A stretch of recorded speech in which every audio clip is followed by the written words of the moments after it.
Straight ahead, it's the one night kids rule the sidewalks and drivers need to watch every step. We're going to share some important safety reminders ahead of tonight's Halloween trick-or-treating. Also, daylight saving time ends this weekend, but your body might not get the memo. We're going to share some ways to help you outsmart your internal clock and wake up refreshed. And Georgia's highways are getting a little more wild. The state's deer population is on the move, and we're going to try to help you avoid any unwanted collision. This is The Take.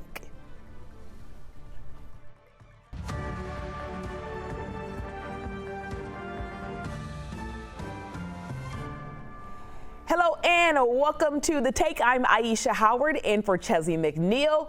This is The Take, where we go beyond the headlines and look at why and how stories are impacting you and your community. Experts will share what they know, and we'll have a little fun too. We start with where the federal government shutdown stands right now on day 31. Last night, President Trump took to social media and called on the Senate to scrap the filibuster in order to reopen the federal government. So far, there have been 13 failed votes on a continuing resolution to fund the government and thus end the shutdown. But each has fallen short of the 60 votes required for passage. President Trump posted, quote, "Initiate the nuclear option, which would change the rules, allowing for a simple majority to pass the spending bills." While federal lawmakers remain gridlocked over the road to a new spending bill, as Zach Merchant explains, health insurance policy is at the center of the disagreement. Sarah Vincent says she was motivated to write to Senator Raphael Warnock's office after seeing a health insurance quote.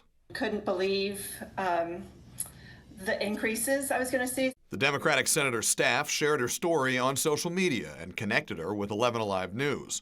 Vincent, who lives in Covington, said she and her husband get their health insurance through the Affordable Care Act marketplace and are bracing for sticker shock. This year we're paying about $1,100 a month, and we have a $3,000 deductible. If we were to keep the same plan next year, we would be paying about $3,500 a month with a $4,000 deductible. KFF, a nonprofit health policy organization, estimates ACA marketplace insurance premiums will more than double on average if current tax credits are allowed to expire at the end of the year.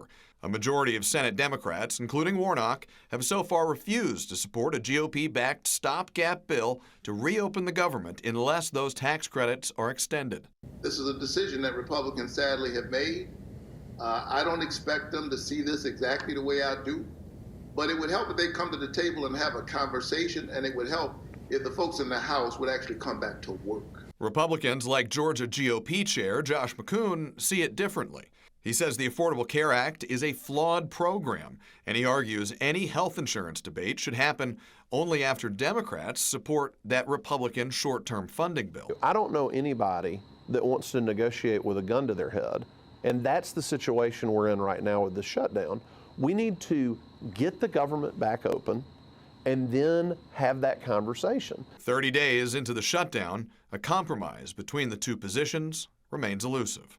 Zach Merchant, 11Alive News. And you can watch Zach's full interviews with Senator Warnock and Georgia GOP Chair Josh McCoon at streaming right now on 11Alive Plus. Download 11Alive Plus to your smart TV to stream for free. And here at home, we have been talking so much about the local organizations that have been stepping in.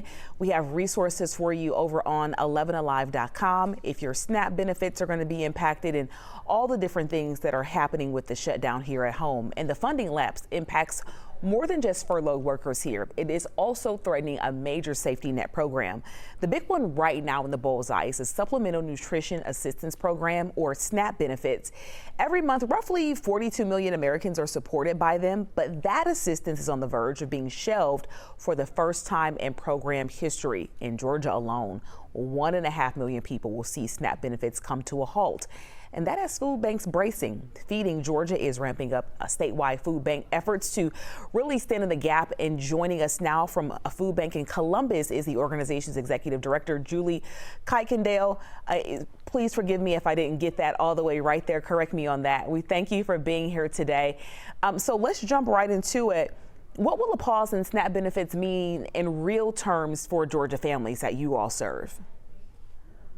Thank you so much for having us on today. It is a very alarming situation for many of the families that we serve, as you might imagine. Just ahead of the government shutdown, lines were already long. Demand had already increased. We were already seeing much more demand for the food resources that our food banks across our statewide network provide. As the government shutdown took place, that pressure only increased with missed paychecks and furloughed employees. And you can imagine what that as a family working hard and struggling to put meals on the table when you're suddenly thrust into the situation of missing funds. How that feels to have to recover that. And showing up in a food bank line is sometimes an emergency situation that our families find themselves in. That has been going on now for the duration of the government shutdown. But once we learned that SNAP funds would be lost and that the SNAP program would not have funds as of this weekend, that has moved us into different territory. And so now we are facing much more increased pressure. And let me just some quick math just to put this in perspective. For every one meal that food banks can provide, SNAP provides at least 6 meals. So that is a gap that food banks simply cannot replace. So right now we are struggling and scrambling to get as much food as we can to those who need it. Our lines are longer. And that's what we're facing. It's hard to watch our families and neighbors come into the food bank lines looking for food that we know that they need to balance out meals for the week and to balance their budgets for the month, and for them to be facing the struggles that they're facing right now. So that is what it looks like on the ground. And so when you talk about these numbers, who are the people behind the numbers? I have to imagine you guys have seen this demand surge, but how much are we talking, and has the face of the surge changed? Correct. It's hard to watch. I want to just say that it has been really heartening this week to watch the community come out in full. Just here in the last couple of days, I know many of our food banks and food pantries have had a lot of sleepless nights in the past couple of weeks. And this week we have seen it really turn out to support us. They have heard that our neighbors, friends, and families are having to show up in food bank lines to get the food they need to put on the table and have enough meals to feed their families. And to see the community come out in full support, that is what we need. We are in that situation now where we are counting on that support. The folks we serve are counting on people to reach deep and help and support them during an emergency time. As far as what's behind this, it's the government shutdown. We need the government to reopen as quickly as possible. We need SNAP funds to be recovered and put into place. We are still very hopeful for a bipartisan solution to the government shutdown, and we wait for that and are here as a partner in supporting that. Right now, we have hungry folks to feed, and that is what we're focused on. Really quick, we got about 30 seconds. What is the message that you wish lawmakers could hear, not as policy, but really as people? Hunger is not a partisan issue. It's friends and families that we know. And if folks want to help, they can go to their nearest food pantry. They can go to feedinggeorgia.org and look up their nearest food pantry, get help themselves, or they can find ways to support us. And that is what we need right now, is that full community support. And we are so grateful for the opportunity to be on today, and so grateful for a community that always shows up when we need it. All right, Julie, you guys are truly doing heart work that we know is also hard work. So we thank you for your dedication to the community and serving those in need. And along with Feeding Georgia, there are other sites that you can go to help those in need. You can find them here. Findhelp.org, the United Way's 211 option, and Georgia Gives at gagives.org, which is already getting ready for December 2nd, Georgia Gives Day. For anyone who relies on SNAP, just text the word resources to 404-885-7600, and we'll send you a link directly to your phone for a list of available help. You are watching The Take. Stay with us. We'll be right back.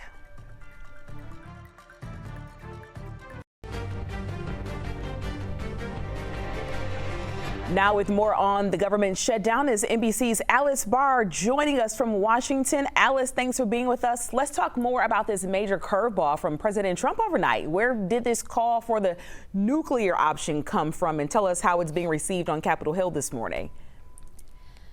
Yeah, listen, the filibuster, doing away with the filibuster, or at least partially doing away with it, is something that comes up in every Congress every time there's a big intransigent issue, which is always.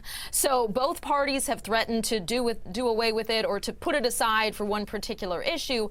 And President Trump is now suggesting that that be done in order to get the government reopened. And again, the bottom line with the filibuster is that it requires for most votes that there be 60 members that sign on to get something passed. There are only 53 Republicans in the Senate, so they can't do it on their own. And they've gotten a couple Democrats who've been voting along with them in order to pass a short-term funding bill to reopen the government, but not enough to get to that 60 vote threshold. So, you know, it's been almost a full month now. There are a lot of deadlines piling up, chief among them now this SNAP low-income food assistance deadline that's going to run out of money tomorrow. Very real impact for people all over the country. And it's becoming more and more politically untenable to keep the government shut down. So President Trump is saying it's time to skip all the negotiations and to go to the nuclear option to use the filibuster. Now, the top Republican in the Senate, John Thune, has long been a vocal critic, vocally opposed to getting rid of the filibuster. It's a Pandora's box, because if you do it now, if the Senate Republicans do it, that's opening the possibility that Democrats could do it the next time they're in power for any kind of top priority. And it's something that is called the nuclear option for a reason. People often step right to the edge and then step back. Alice, it's interesting because the SNAP benefits that you just touched on, we just talked to someone about how it's going to impact here in Georgia. That is really a sticking point that makes me think of the term, you know, it's leaving politicians with a lot of blood on their hands, right? If people are going to start going hungry. How is this blame game being dealt with by congressmen and senators? Yeah, I mean, when you put that kind of a fine point on it, this is something that you cannot argue with. That I heard your last guest say, hunger is not political. This is something that affects people all over the country and affects constituents, to, you know, put another fine point on it, for Republicans and Democrats alike. So what we've been hearing is Democrats have been pushing for a standalone measure that would only use contingency funds, emergency on-hand funds, to extend those benefits. Republicans have rejected that, and we heard from the top Republican in the House Speaker Mike Johnson, that he argued that if you start doing things piecemeal like that, then that only incentivizes, he thinks, Democrats to continue to stand in the way of that short-term funding bill that would reopen the government entirely and allow paychecks to begin flowing and all of the other things. And Republicans are also accusing Democrats of political theater with this effort to do a standalone bill on SNAP, because they say they're just trying to cover their own consequences of their own actions in allowing the government to remain closed. But this is interesting here, Alice. Congress can't find common ground on reopening the government, but Democrats and some Republicans, they did come together in a bid to block President Trump's tariffs. So got about 30 seconds to explain how that happy medium came about.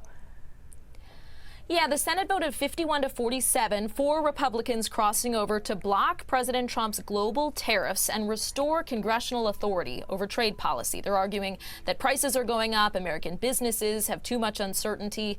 The measure, though, the Democrats forced to the floor is largely symbolic, because it's just not going to get anywhere in the Republican-controlled House. All right, Alice, thanks so much. Always breaking it down from D.C. We appreciate it, and we'll see you back here next week. Plenty more in store for you. This is The Take.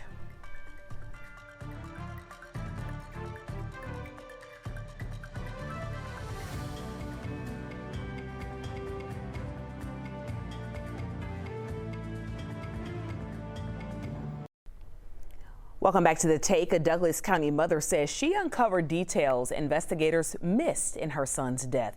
She spent 10 months gathering evidence on her own after her son, 21-year-old Malachi Mitchell, was shot and killed on January 30th. He was found dead during a traffic stop after the driver rode around with his lifeless body. Just last month, the Douglas County District Attorney announced no charges will be filed, saying The driver shot Malachi in self-defense after buying a gun from him. 11Alive's Angelina Salcido started following this case just a few days after Malachi was killed.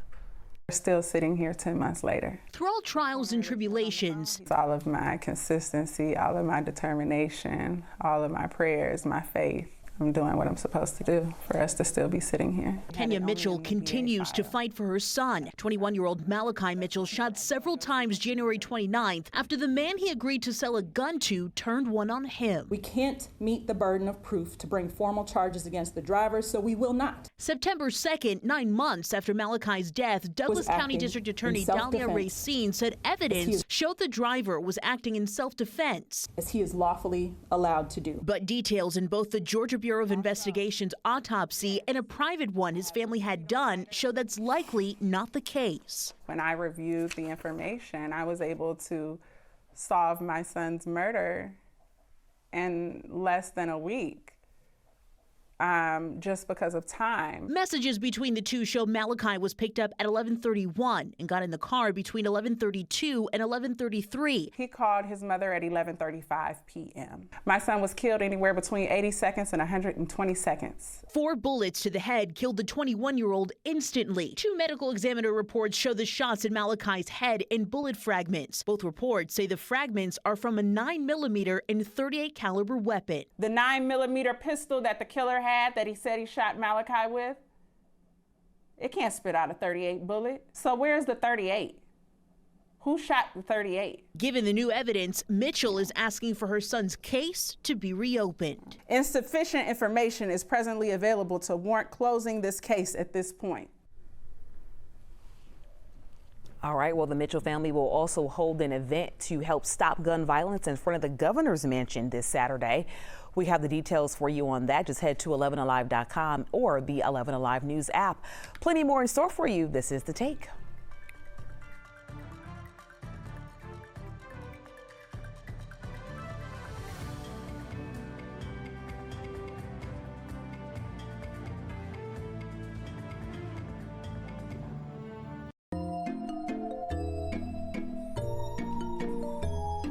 Ooh. Well, it just felt right to do that, right? Trick-or-treating might be for kids, but the real scare could be behind the wheel. As little ghosts and goblins hit the streets, GDOT says the spookiest thing you can do tonight is drive distracted, as we do each Friday. Let's bring in GDOT spokesperson Natalie Dale. Happy Halloween, Natalie. All right, Happy Halloween. Yes, this can be a spooky night and we don't want it to turn frightening at all. So when you look at the driver patterns on Halloween, are neighborhoods actually more dangerous than the highways like a day on tonight? Well, you're going to see 2 different things as far as traffic patterns go. Number one, this is one of our, typically in years past, one of our busier rush hour, PM rush hours. And we've talked recently about how Atlanta really doesn't have a rush hour anymore. It's just kind of rush hour all day, every day. But typically you have a lot of parents at the office trying to get home to their kids, to get their kids ready to get out. So you have more congestion on our interstates. But certainly when it comes to neighborhood streets, any traffic, when you have a high number of pedestrians on the road, can mean dangerous things. So we really just want to remind drivers that there are an abundance of pedestrians out all over neighborhoods, roads today. You really need to bring the speed down, keep your eyes up, keep your phone down, stay home if you can, just to keep those streets, ready for those who are trick-or-treating. I know school's letting out early for my little one, so I'm going to have to navigate the traffic. And I guess it's with good intention to get people home earlier, but we're all going to be doing the same thing. So, well, between the costumes, we got decorations and the blinking porch lights. How much harder do you think it's going to be for drivers to actually see what's in front of them? Well, again, we've got sort of a lot of things going on this weekend, not only Halloween, but you have the time change, which means fatigue. So we want to make sure that people are getting rest, that they're preparing their body for what is the fatigue of the time change so that they're not driving drowsy. That's one thing. Also, where the sun is different. If you're used to the sun being in a certain location during your commute, it might be in your eyes come next week when you're coming in, or it's going to be darker earlier. So again, watch out for pedestrians. Make sure that your car is ready. Make sure that you've got good headlights, things like that. Time change affects our body. It can affect how we drive. It's certainly going to affect where the sun is on our commute. So just give yourself some space, some time to prepare. Give yourself more time for your commute as you adjust to the difference, whether it's with how tired you are or where the sun is during your commute. You've actually said before that slowing down just a few miles an hour can save a life. How powerful is that difference on neighborhood streets? I'm sorry, you broke up. I did not get that. Oh, I was saying that you've mentioned before how powerful it is just to slow down a couple miles per hour. We were asking how powerful is that difference on neighborhood streets?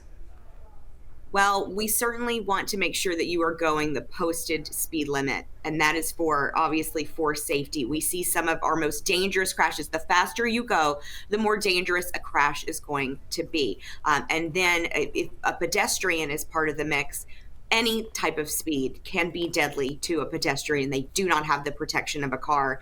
And so we also have to have the conversation with the pedestrians and with bikers to make sure that they don't have, their head in their phone as they're crossing a crosswalk. It's very important that we all play a big role in safety on our roads. So if you're a pedestrian or if you're on a bike, make sure that you're paying attention. Make sure that you're doing your part in road safety. Motorists, of course, bring that speed down. Make sure you're not distracted. We all have to do our part to keep roads safe, especially when we have things like Halloween and time changes happening around the same time. A lot of different things happening for us. We all need to just take a step back, take a deep breath, and do our part in keeping roads safe. All right, we want to make sure it's enjoyable for everyone. Natalie Dale, great tips as always. Thank you so much for being with us again this week. You are Have watching. a great weekend. You too. You are watching The Take. We'll be right back.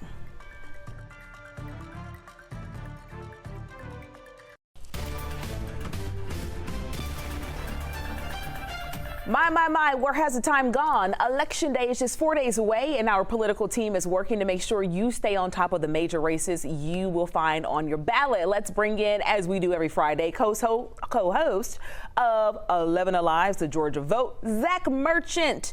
All right, Zach, do you feel like this has flown by? We've gotten here pretty quick. You stood it best. My, oh my, how has the time gone? We feel like 4 days till Election Day. It kind of feels like it was 4 days since this last big election we had in 2024. Yeah. I was promised an off year. That has really not been the vibe of this 2025 cycle so far.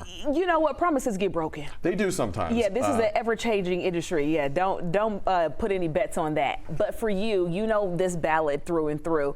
What are some of the biggest races that voters are going to see on Tuesday? You know, the two races at the top of the ticket this year, which is an interesting thing, they're just in its own right, because it is the first time that these races have been at the top of the ticket, maybe ever, certainly in many, many, many years, is for the Public Service Commission. You might say, okay, I know a lot about the Public Service Commission. Some of our viewers may also be thinking, what the heck is the PSC? Yeah. Their job is to serve as a regulatory body. They oversee a lot of public utilities. Most visibly, they regulate power and power rates in Georgia. So there's a real tie to when you see a power bill to the regulation going on at the PSC. There are two Republican incumbents up for re-election. Two Democrats are challenging them. This race has gotten a lot of attention this year. It has, because your Georgia Power bill has gotten a lot of your wallet this year. The AP reports 6 rate hikes in recent years. 6 rate hikes. So these power rate increases that a lot of people say they're seeing in their bills, those rate hikes are coming from the PSC. Now, we interviewed all 4 of the PSC candidates. The incumbents say it's not just about pricing, it's also about reliability, it's about a mix of where we're getting our energy, and they also point to the fact that right now there's a rate hike freeze in effect. These incumbents are Tim Echols, Republican, and Fitz Johnson, a Republican. But their challengers, as you can imagine, Peter Hubbard, Alicia Johnson, they are talking as much as they can about those bills, right? Yeah, I had a conversation over dinner with my cousin last night. She lives in a 2-bedroom apartment. power bill over $300. And so you compare that to a home. What do you think's happening there? Yeah, no one has extra money, so I know why that one is at the top of the list for sure. All right, so what does it mean for a midterm election year? There's a lot of storytelling happening already. And you think when you talk about an off cycle, because that's the sort of term of art, this is an off cycle year. The big years are the presidential years, 2024, for instance, and the midterms, 2026. 2025 sort of sits sandwiched in between. But because there's only one big statewide race, it's these two PSC races going on right now, the Democratic Party in Georgia, the Republican Party in Georgia, they're, in some ways, I don't want to simplify it too much, but they're looking around for what's the biggest thing on the ballot right now for us to work on. For them to jump on, You're looking around and you say, okay, I guess it's the PSC this year. And there's a lot of storytelling being built about both parties want to shape the narrative going into this big 2026 election year. We've seen it on the Georgia vote already for many weeks now. Republican strategists, Democratic strategists, both trying to shape the narrative going into this new year. Democrats are hoping to flip these seats or at least be more competitive than in past years so they can go into this big election year and say, hey, look, we've got momentum. Republicans who have, save for a few federal races and big federal races, we're talking about Senator Raphael Warnock and Senator John Ossoff, have largely had a lock on statewide elected office in Georgia for the better part of the last 2 decades. They want to hold on to these seats.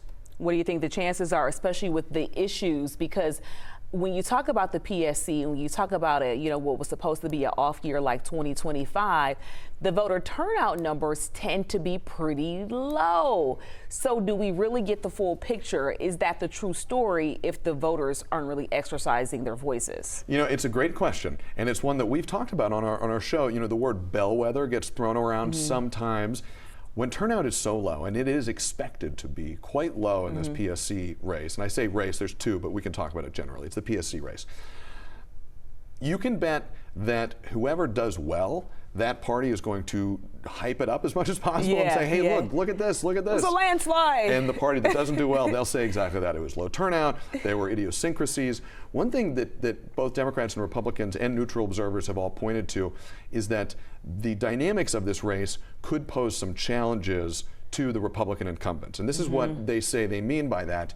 Right now, because there's no other big statewide race, there's not a Governor Brian Kemp, there's not some big statewide Republican on the ballot to draw a lot of Republican voters to the voting booths.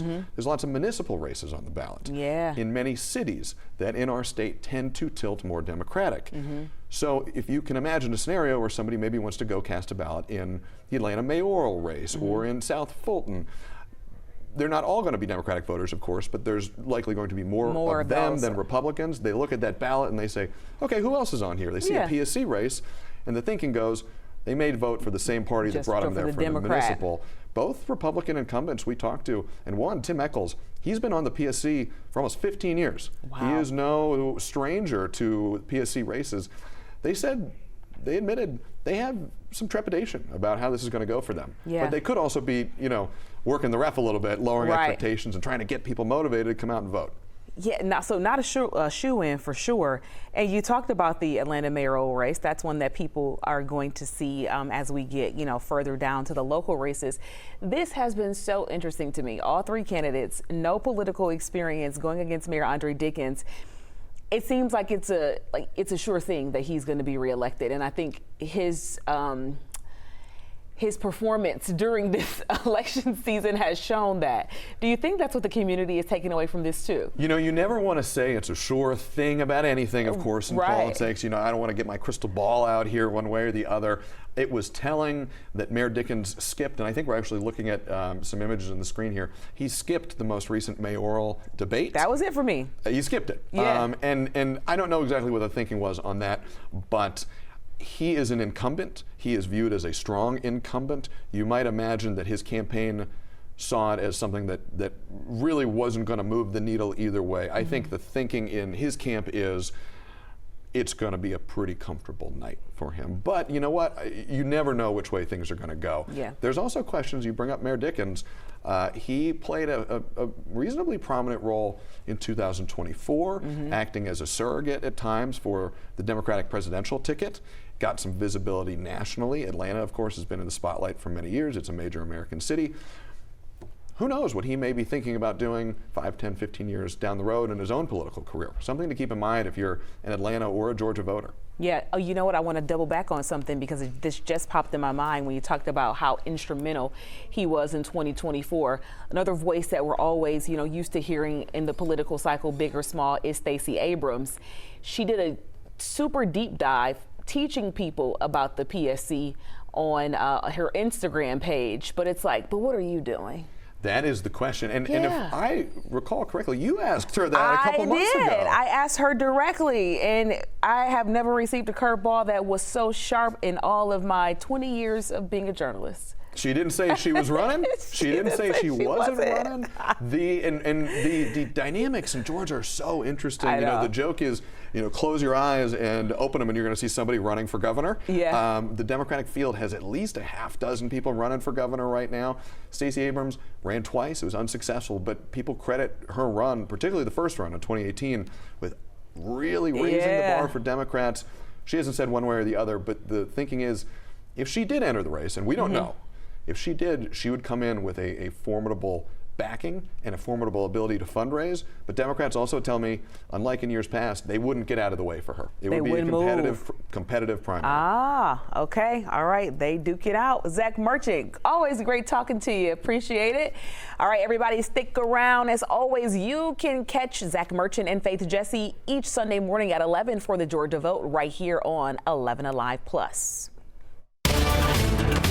Election night is almost here. And 11Alive has you covered. Download the 11Alive Plus app on your smart TV and join us live at 7 p.m. Tuesday as we track results in every key race. From your mayor's office to the public service commissioners who help set Georgia Power rates. Decision 2025 starts at 7 p.m. Tuesday. Only on 11Alive Plus.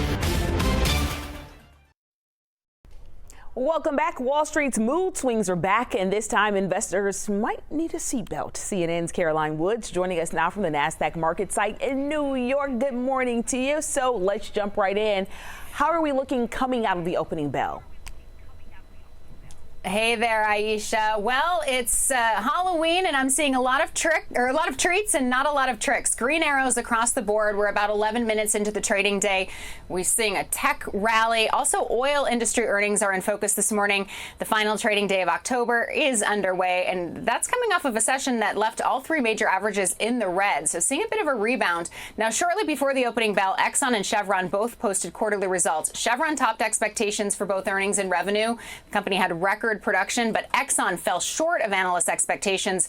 So they're moving in opposite directions right now. But you can take a look. The NASDAQ up 1% right now, led higher by Amazon. S&P 500 up about 0.4%. The Dow Jones essentially flat. Major airlines are calling on Congress to immediately pass a spending bill and end the shutdown. Airlines for America, which represents Delta, United, American, and others, met with Trump administration officials yesterday. Air traffic controllers and TSA agents missed their first paychecks this week while still being forced to work. Several airline CEOs warn that the financial stress on controllers and increasing flight delays could impact the holiday travel season. Congressional lawmakers remain deadlocked over the extension of Obamacare subsidies, which expire at the end of this year. The stalemate also means SNAP food assistance will pause for around 42 million Americans starting tomorrow. Netflix is exploring a bid to buy Warner Brothers Discovery. That's according to reports. The streaming giant has retained the same investment bank that advised Skydance Media on its recent merger with Paramount Global. It's according to three sources, according to the matter, or familiar with the matter. They say Netflix has been granted access to the financial records it would need to prepare a bid. Such a deal would give Netflix a portfolio that includes franchises like Harry Potter and DC Comics. Warner Brothers is currently weighing if it will split into two divisions, streaming and studios. Any sale would involve or could involve the company in whole or in part, but none of the key players involved responded to media requests for comment. And Samsung unveiled plans to build an AI mega factory this week, and it will use NVIDIA tech to power it. The Korean semiconductor maker says it will buy 50,000 graphic processing units, or GPUs, from NVIDIA. Those will be used to improve Samsung's chip manufacturing for mobile devices and robots. It's the latest deal. NVIDIA, whose chips remain essential for building and deploying advanced artificial intelligence.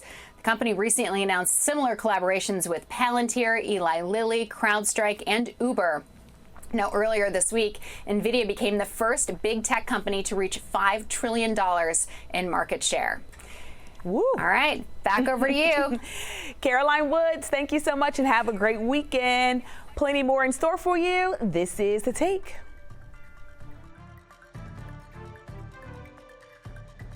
All right, it's that time of year when Georgia's highways aren't just filling up with drivers, but also deer.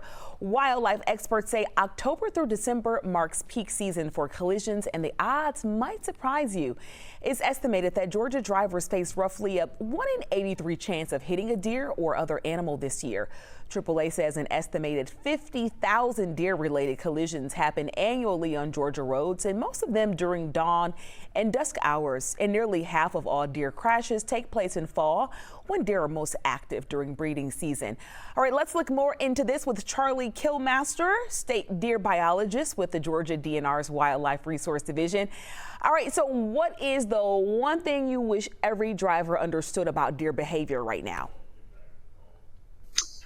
Paying attention and understanding that they're going to be crossing the roads a lot more during this time of year with breeding season on. So being vigilant and paying attention to the roadsides, particularly at dawn and dusk. And so I actually just saw my first one along the road, east-west connector in Cobb County, like the Smyrna area. Are we seeing more deer collisions because the population is growing, or you think it's more about how Georgia's development patterns are changing? Well, there's two factors. The number of cars on the road. As the human population increases in the state, we have more drivers, and more drivers equal more opportunities for those crossings to happen. Our population is relatively stable in most parts of the state, but we do see those seasonal peaks in vehicle collisions this time of year. It's funny, growing up in Michigan, this was like a huge part of drivers training because the population there just is so huge and much longer throughout the year. So I'm familiar with this term. We hear the warning, don't veer for deer. Why is swerving actually more dangerous than staying the course? Well, swerving could put you in the path of another vehicle or a inanimate object like a tree or something that could cause more damage to the vehicle or severe injury to the person than hitting the deer itself. It's best to just to brake and not swerve out of the lane and avoid it. If there's no other course of action, just slow down as much as possible before impact. But it's far safer for the human, from a human safety standpoint, to hit the deer than it is to swerve out of the way and potentially run off the road or roll the vehicle over. Just stay the course. Yeah, so I mentioned seeing influx in deer along east-west connector there in Smyrna. Where are some of the worst places here in Georgia for possible deer collisions to happen? Well, any of the suburban metro Atlanta area where we have the highest number of drivers, it's also good deer habitat as well. And so we see a lot of road crossings from deer where we have a lot of drivers. So those are certainly the issues. The main areas to be cognizant of is when you don't have a lot of visibility on the roadside. So if there's forested cover coming right up to the edge of the roads, pay particular attention because you can't see a lot of warning when they're coming. And then if you see one deer cross, don't just assume that the damage is gone. Deer often travel in groups, and if you see one deer cross ahead of you, as I did twice this morning on my way into work, that second deer is oftentimes the deer that somebody hits because they think the danger is past. So deer travel in groups, and if you see one, there are very likely others. Continue to slow down at that spot where the deer crossed ahead of you. So for drivers who travel those wooded or rural routes every day, what is the smartest thing they can do to avoid a collision? Slow down at dawn and dusk. That gives you a lot more time to react in the event that one crosses the road. And any other practical tips, maybe even some small habits that really just make a big difference for drivers this time of year? Paying attention as much as you can to the roadsides and being aware that that's a potential road hazard instead of looking just on the roadway itself for any potential hazards. And this could be really bad. I mean, I've seen some deer versus car wrecks that were pretty intense. So what kind of injuries or damage are most common in these accidents?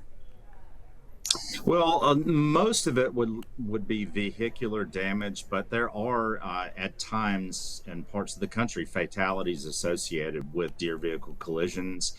More often than not, it's a result of people swerving out of the way to avoid the collision and ending up in a more dangerous vehicle accident than would have occurred if they had just hit the deer directly without swerving. So that's the main thing is don't veer for deer and slow down as much as possible if a collision is unavoidable. Well, how often do you think that drivers actually report these incidents? Do you think the real numbers might actually be even higher than what we know about? Well, we know the most about the reports from insurance claims, so it would depend on the level of damage, whether or not the damage would be high enough to file for an insurance claim. So there could be a slightly increase. There are various reported numbers. 50 to 60,000 is what we hear from various insurance companies on those number of claims that they file. What role can communities play in things like, let's say, fencing or lighting or even driver education in lowering the crash risk? Well, creating increased visibility along roadsides and clearing vegetation that's going to be a lot more conducive to preventing people from seeing deer approaching the road. That increase in visibility certainly helps. There are certain circumstances that fencing might be most appropriate, but it takes about an 8-foot tall fence to prevent access from deer in some circumstances. So our Department of Transportation does a really good job on especially on interstates, doing things like clearing out vegetation alongside bigger interstates and putting up fencing where it's appropriate. All right, lastly, if you could leave viewers with one takeaway for the season, what's your best piece of advice before they head out on the road this weekend? Let's see, the don't swerve is to avoid a collision is probably the single biggest piece of information and the thing that could cause the most danger or potential for harm. So don't swerve to avoid a collision. All right, and I'm going to add in, keep your eyes open, because if I'm going head on with the deer, I'm probably going to, if I don't swerve, I'm going to close my eyes. That's probably not good either. That's probably not a good idea to do either. All right, Charlie Killmaster, thank you so much for all of your expertise and being with us here, and have a great weekend. You do the same. Thank you. Plenty more in store for you ahead. This is The Take.